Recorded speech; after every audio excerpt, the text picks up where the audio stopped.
you so much for joining us. This is really a treat and a delight to have you.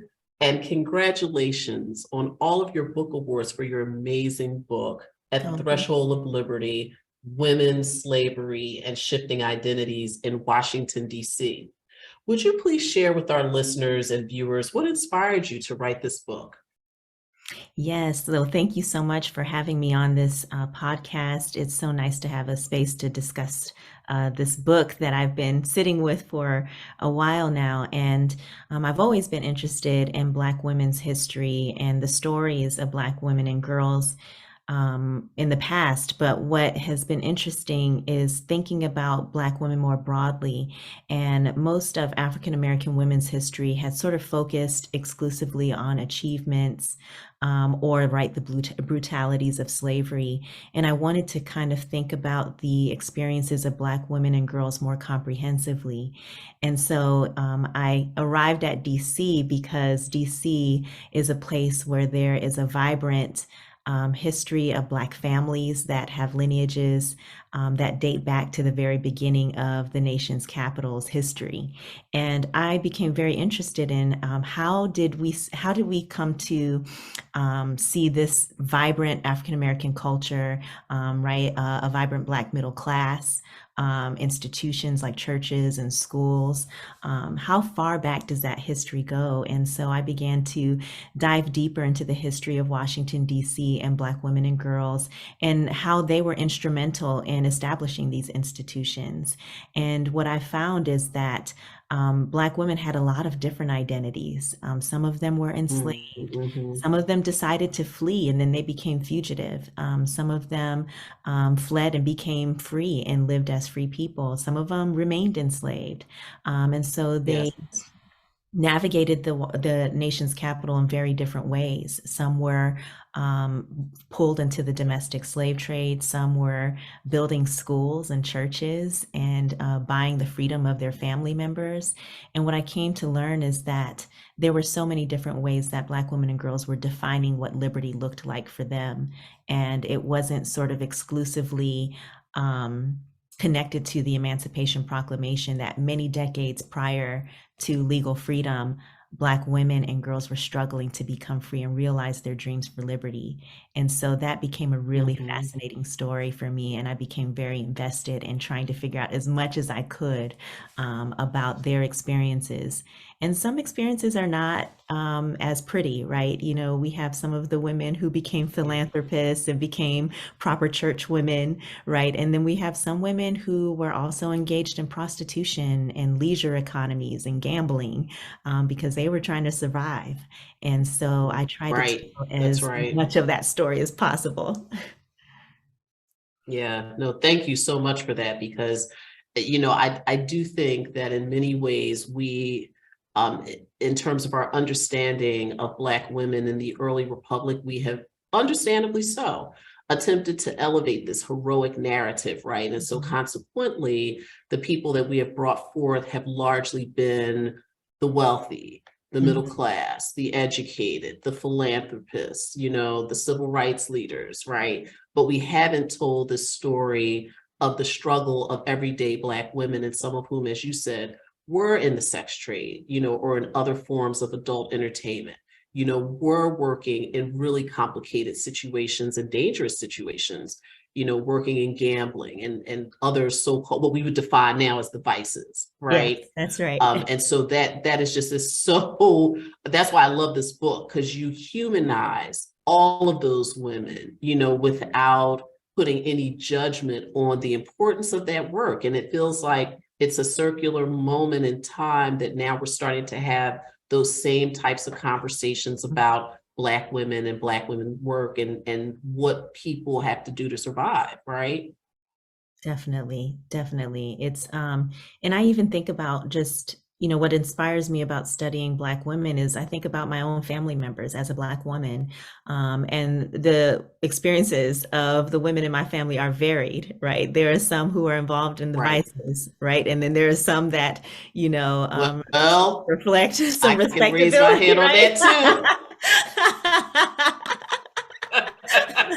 Absolutely. Yep. Yes.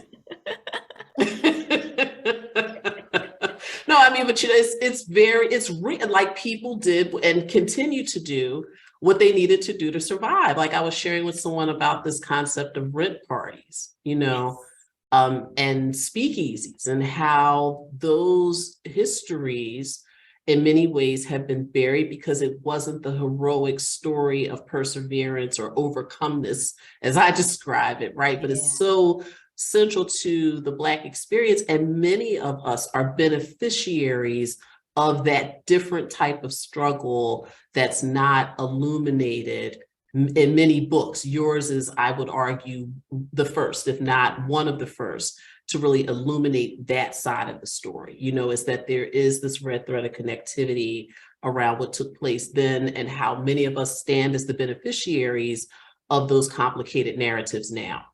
Yes, definitely. And, I can tell you, my grandmother had rent parties and, ran the numbers. But then my great grandmother was a respected Hey, church lady who was a seamstress. And so it really, and to tell that story is to tell the story of how generations of Black people survived over time, over really yes. repressive circumstances, over very violent circumstances.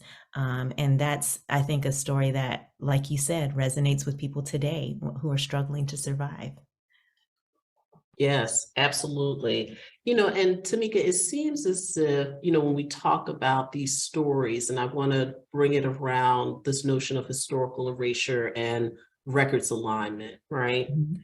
That it seems as if the historical erasure and or the lack of illuminated records, has really contributed to our limited understanding of Black women's lives in 19th century America. And your book elevates those stories very beautifully in the context of the enslaved, as you were saying, fugitives and those, who are free.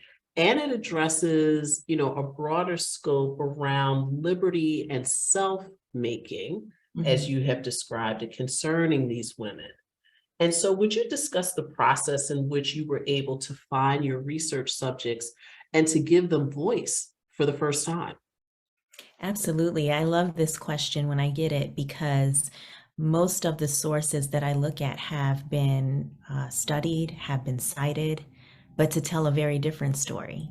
And so, to give you an example of that, some of the records and the letters of first ladies in the United States, right, are oftentimes used to tell the history of the first lady or tell the history of a presidency or of the nation's capital. And here, these little girls and Black women are right there in Yeah. those letters. They are not hidden. They're literally right there. And so when I first started this project, folks questioned whether or not this project was doable, whether or not there would be sufficient number of sources to consult. And I was concerned about it too.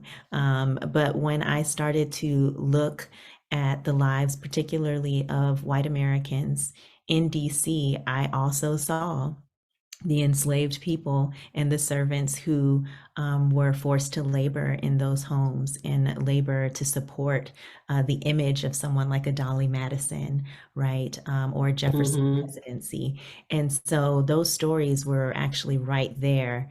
And then there were some stories that were harder to find. Sometimes I would look at police precinct records to think about more of those economies of vice. And sometimes Hmm. those police precinct records just had basic demographic data, and I had to really kind of imagine what it would be like to, try to solicit, money off of the streets. What does it mean to sell goods on the streets and then get arrested by the cops? And so some pieces required me to sort of imagine and even speculate and say, perhaps this might have happened, and this could have also happened without a definitive conclusion. And then there are others where there's more substantive sources that were just sort of hidden in plain sight. And so it became sort of a treasure hunt in which sometimes I had more full stories, and then some stories were incomplete. I could not tell the rest of the story. And those are opportunities to invite the reader in to think about what they think might have happened with someone that I was, discussing in the book. And so it's sources are complicated, as you know, as an expert in this, right? And oftentimes it has been the reason or the excuse as to why historians earlier in American history in the field have not produced histories about Black women. But I think we are a part of a renaissance right now where many Black women historians are going back Yes. to the archive, to the same sources that early historians of the 20th century had looked at and now are beginning to see and find Black women and girls in the archive. Yeah, yeah. And what a powerful thing to think of is that they were always there in many Mhm. ways. It required degrees of commitment and creativity, right? To bring forth those types of stories and to really kind of tussle and wrestle with some of those stories, because I would imagine those are hard stories too. I Yes, mean, we can laugh and celebrate the ways in which we stand on the shoulders of women who were hustle women, right? right. But those things didn't come without difficulties, on Absolutely. their own, and dangers, right, on their own. And so I would imagine that you had to probably take some time back to say, wow, this is a really heavy story, yet an important one to bring forth. Absolutely. Absolutely. There were definitely moments where where particularly where children were involved, right? Or if there were, moments where someone lost their life or were sold in the domestic slave trade, that were absolutely challenging. And also people just trying to eat, trying to be warm, right, trying to find a place to live. These are all Yes. different kinds of struggles that people can connect with, right, in different ways. And the thing about history is that they're real people, right, and it's not like in literature, and so that in itself, right, makes these stories hard to tell. And I imagine is the reason why some historians who sort of had access to producing history earlier on, right, did not want to engage with those stories because you had to confront certain truths about what this nation is, what it was founded upon, and what it allowed. Right, right. And that's why, I find this idea of situating Black women into this like overarching narrative of American liberty so compelling, in the way in which you did it. And so, while you address, free Black women and fugitivity and enslavement, you also conduct this really intriguing study of schools and of government and other forms of different activities. And so how do you kind of co-locate all of those existences, even the one that we spent, some time talking about today, the so-called street culture, Mhm. how do you coexist all of that under this larger framework or this larger narrative of the pursuit of American liberty? Absolutely. So, one of the questions that historians are always concerned about is who freed the slaves? And I thought that was a question that was sort of incomplete, right? A question that I had was how did Black women envision liberty when legal freedom was not on the horizon? When there was no Emancipation Proclamation. Once you become free, then what? What do you do? Who do you become? And what I found is that Black women and girls made a variety, a range of choices based upon the very narrow pathways that were available to them. And so some of that might have required going into informal economies and not just sex and leisure, right? But also building their own businesses, having their own garden plots, selling their own goods. And for others who had access, attending school, going to school, becoming Yes, literate, yes, right? Becoming teachers. Others, right? Serving as seamstresses and sort of deploying some of the skills that they used while they were in bondage to now build their own enterprise and to be their own boss. And for many, many others, right, it was hard labor, right? Becoming a washerwoman, right? Taking in washing, right? Hiring out your own services, going to the courts, right, to help free family members. And so freedom looked like a lot of different things. But the important thing that I wanted readers to take away was that liberty was not defined by the American government. Liberty was defined by these women. The American government did not allow liberty to be available to them, right, unless it was certain, Right, under certain legal right. conditions, but these Black women were envisioning freedom, whether they acted on those visions or not. And they made plans for it, and they had an idea of who they wanted to become. And that gave us a beautiful portrait of a lot of different women's stories and a lot of different directions that they chose to pursue. Yeah, no, thank you for that. And you raised a really important point that I would like for you to, talk about a little more, is this idea that liberty is not an extension of what the government gives us, right? Hmm. That liberty and the pursuit of it is an active and deliberate individual act, sometimes, within community, sometimes not, right? Hmm. But can you talk a little more about that, and how you see that in the sense of individual agency of these women and the extension of liberty as a non-governmental action, as an individual action? Absolutely, right. These women are plotting freedom, right? They're plotting freedom in bondage, in legal bondage, right? And so they act on it with their feet, with children in tow, with members of their communities, but also by themselves, right? With no attachment to anybody, but a determination to go live a better life. Or to flee very violent conditions, or to build their own churches, right? To build their own institutions and clubs and organizations.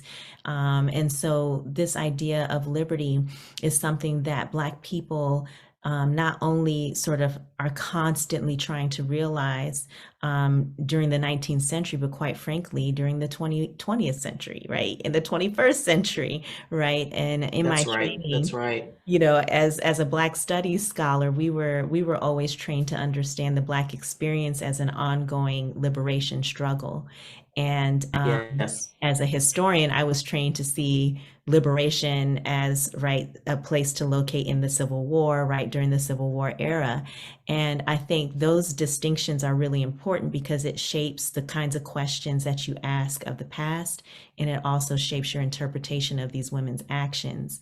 So by the time we get to the Emancipation Proclamation, these women flee. These women go to DC, they go to the government, they go to Mr. Lincoln, and they said, I'm here to come get my freedom.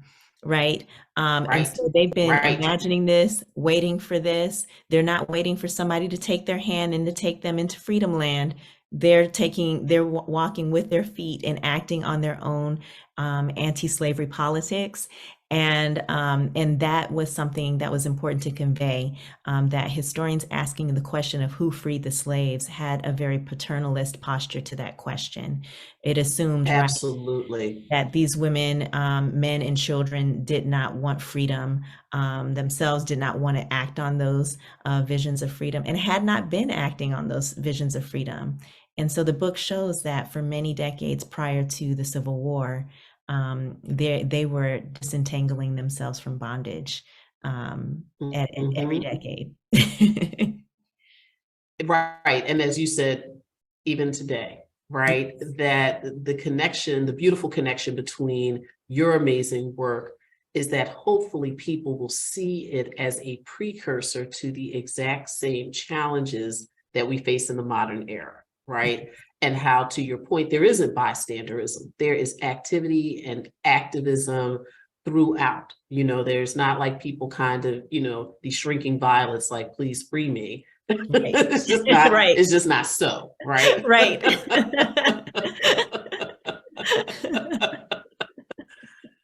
Yeah, thank you. And you have a new book being released next month on the University of North Carolina Press, The Demands of Justice, Enslaved Women, Capital Crime, and Clemency in Early Virginia.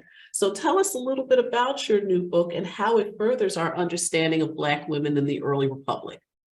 Yeah, so I think this is interesting that we are kind of at this moment in the conversation where we're talking about contemporary connections to the past, because I wrote this book during the pandemic. and during the George Floyd protests. And as many Mhm. of us were protesting, we there was something about our protest that was trying to convey that our legal system is insufficient to enact the justice that we seek. And so Yes. we protested, we invoked, right, that there is a level of injustice that has gone on too long.